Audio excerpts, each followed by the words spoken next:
O Espiritismo desvenda os grandes enigmas da vida. De onde venho? Para onde vou? O que acontece após a morte?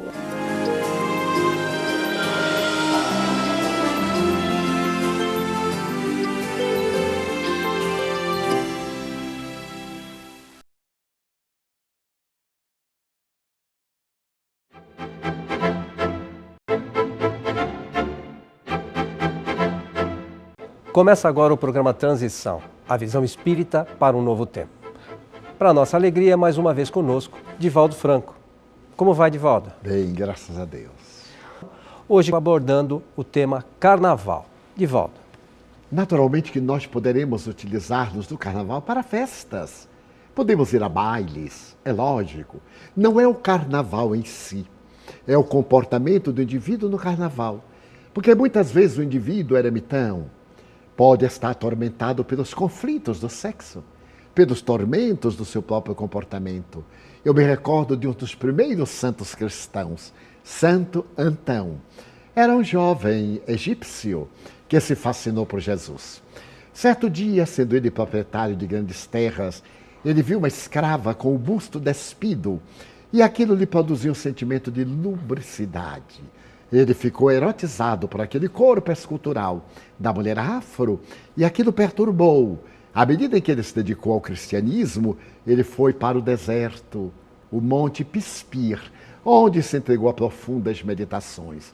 E apesar de encontrar-se no Monte Pispir, ele dizia-se perturbado pelas forças demoníacas que o assaltavam sempre com a imagem daquela jovem. Não é exatamente assim. Hoje a psicologia, especialmente a psicanálise, explicaria muito bem o tormento de Santo Antão. E ele se atirava sobre cardos, ele feria-se para poder libertar-se do tormento da carne, que é um fenômeno biológico de fácil controle, não através desses sacrifícios, das punições que se impõe à matéria, porque não é a matéria culpada, é o espírito vicioso. Até que ele consegue superar o drama e concilia-se. Então não é o Carnaval o responsável, mas o Carnaval faculta ao indivíduo pelas facilidades que ali estão no prato e na bandeja do prazer. Então nós podemos perfeitamente ir acompanhar o curso, por que não? Irmos para as galerias para ver as escolas de samba desfilar. Temos nós aquele que nos agrada, a escola que nos toca desta ou daquela forma. Isso faz parte da vida, nos ajuda a vibrar. É a nossa conduta mental e moral. A maneira como nos utilizamos dos dias de prazer e licenças para nos entregarmos à hediondez e depois recuperarmos a máscara da hipocrisia puritana. Então, isso sim que é o condenável. Então, os religiosos criaram, como eu disse no outro módulo, os retiros, os grupos de estudo bíblico, os espíritas, os encontros de jovens. Na Mansão do Caminho, por exemplo, os nossos jovens, uma média de 300 a 400, reúnem-se desde o sábado, todos os anos, na Mansão do Caminho. E ali ficam conosco durante os dias para podermos estudar, para podermos brincar, jogar, também realizarmos esportes, namorar, porque são jovens. E é uma forma de encontro, de amizades, de relacionamentos dentro de padrões éticos, procurando aprofundar o conhecimento doutrinário, que é naturalmente orientado por pessoas mais experientes.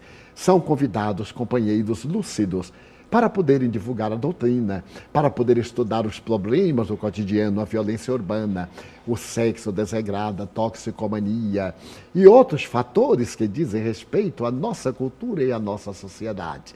Em Goiás, por exemplo, realiza-se o grande congresso anual, que já deve estar na sua 20ª ou 22ª edição, que reúne mais de 3.000 pessoas no Centro de Convenções de Goiânia, todo o edifício dedicado a crianças, que são atendidas em uma das obras sociais muito belas que nós temos em Goiânia, o ginásio Emanuel.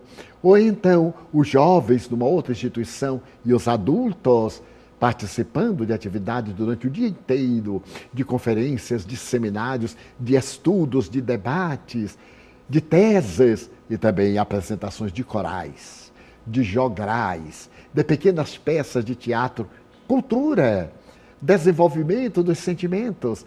E em outras cidades do Brasil, como no Rio de Janeiro também, a USERJ, a União das Sociedades Espíritas do Estado do Rio de Janeiro, realizando atividades em vários polos no Estado, reunindo 500, 600 jovens em tal lugar, em qual lugar, para que todos possam experimentar a alegria desses dias de refazimento. Então o Carnaval não é bom, não é mau.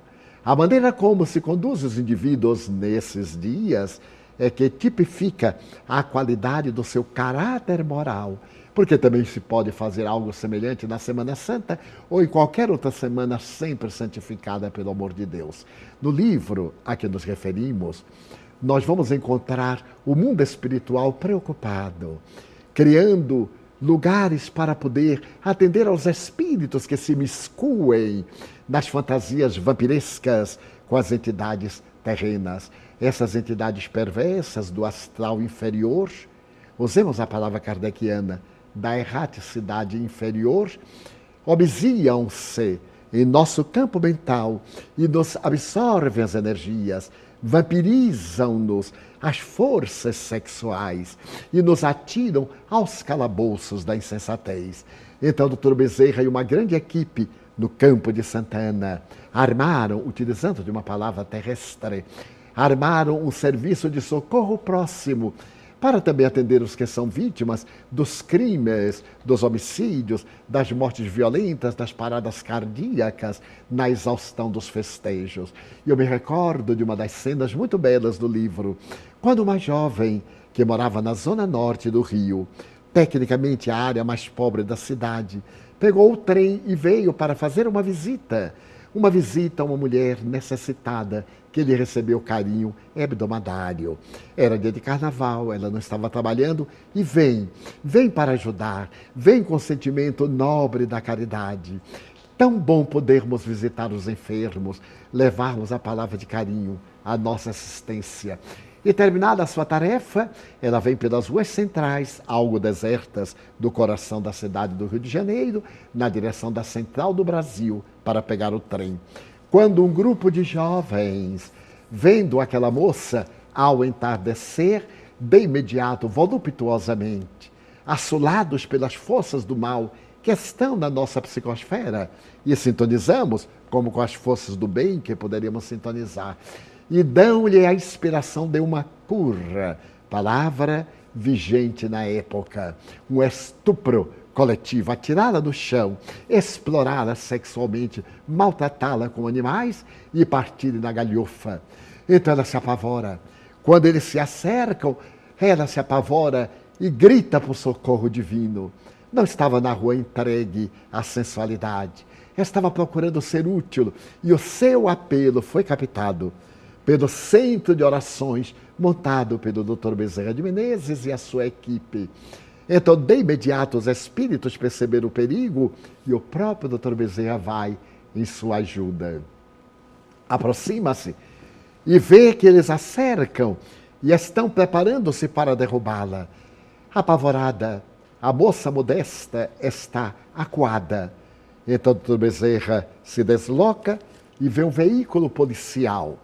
Acerca-se do veículo e inspira o chofer para que ele mude a rota. Ele então muda de rota sem saber como, está teleguiado. E os faróis incidem sobre o grupo. Os policiais acercam-se e defendem a moça. Salvam-na do perigo. Os bandidos correm, alguns são aprisionados. Ela toda aturdida agradece. E naturalmente o chefe de patrulha pede para dar uma queixa. Não. Ela não pretende complicações. Ela agradece muito que a levem até a estação central para poder pegar o trem para casa. Os jovens são admoestados e assustados, porque em grupo são covardes. Talvez a sós não fizesse nada nenhum deles, mas em grupo tem o estímulo daqueles seres que, dominados pelo clã, avançam impiedosamente. E eles partem e ela volta para casa. Mas é assim mesmo nessa oportunidade que uma prece vários espaços rogando misericórdia. Era uma mãe desesperada, cuja filha tinha sido atirada em um nosocômio, àquela época, um manicômio para alienados mentais. A menina foi jogada num estado de agressividade tremenda. E então a mãe suplica, nesse dia de volúpias, terça-feira de carnaval. Pede a doutor Bezerra que interceda a Jesus pela sua filhinha. E o venerando apóstolo da caridade recebe o apelo e vai visitar a mãezinha. Encontra de joelhos por causa da sua confissão religiosa. Mas ela acreditava na comunicação dos espíritos.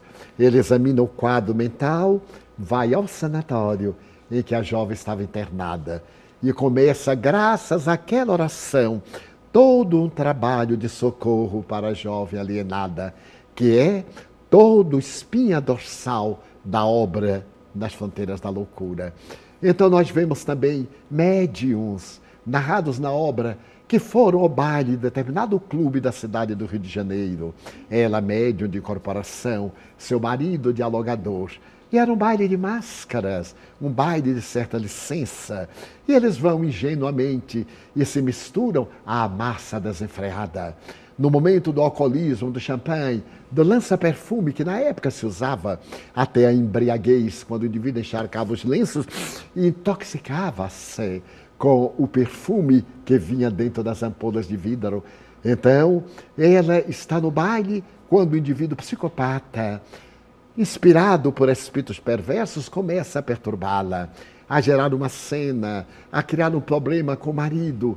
E então os veneráveis espíritos vão atendê-los e sugerem mentalmente: que faz o médium?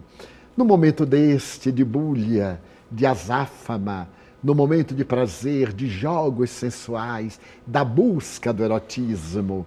Então fica uma bela lição para que nos utilizemos desses dias para fazermos também as nossas festinhas. Por que não? As pessoas se reúnem em grupos, que vão para fazendas, para propriedades rurais, ou mesmo na capital, para a sede de um clube, como os clubes campestres, os pais que levam os filhos para brincar, mas não para essas imitações bizarras de crianças imitando modelos, desfilando seminuas, em que as mães projetam seus conflitos nos filhos para poder torpedear-lhes os sentimentos desde hoje. O carnaval merece o nosso melhor respeito. Como qualquer outra festa, a festa junina, a festa de 25 de janeiro da nossa querida São Paulo, não são as festas em si, é a conduta do indivíduo colocada em qualquer lugar. Isto é o que vale. Por isso que o Espiritismo, examinando o carnaval, recorda o carne nada vale, as saturnais, que agora se prolongaram mais do que nos dias da liberação dos escravos, para que nós não sejamos pessoas puritanas, hipócritas, fingidas, pessoas normais, alegres, joviais, mas que estamos lutando contra as nossas imperfeições. Aliás, frase kardeciana: superar as nossas más inclinações. As inclinações que vêm de épocas recuadas, de vidas pregressas, vícios desta vida. O indivíduo que na idade adulta torna-se espírita tem um bom caminho a percorrer, muitas vezes para arrebentar as anfractuosidades desta existência. Então que nos utilizemos destes dias agradáveis do carnaval para repor as forças, para rejubilarmos-nos, para nos dedicarmos ao bem, para ler, meditar, para conviver com a família. Porque então não há desculpa. Se nossos filhos querem ver o desfile, vamos com eles. Se eles querem brincar um pouquinho na festinha dos amigos, estejamos com eles, para que não transforme a festa depois das 11 horas da noite, quando apagam a luz, na promiscuidade de um bordel, para jovens e adolescentes que ainda não têm maturidade nem responsabilidade. Então, ao invés de carne nada vale, o Espírito imortal que nos comanda, que brilhe e que triunfe em todos os dias da nossa vida. Divaldo, nossos agradecimentos a você por todos esses esclarecimentos que você nos trouxe no dia de hoje. Nosso abraço e até o nosso próximo Transição.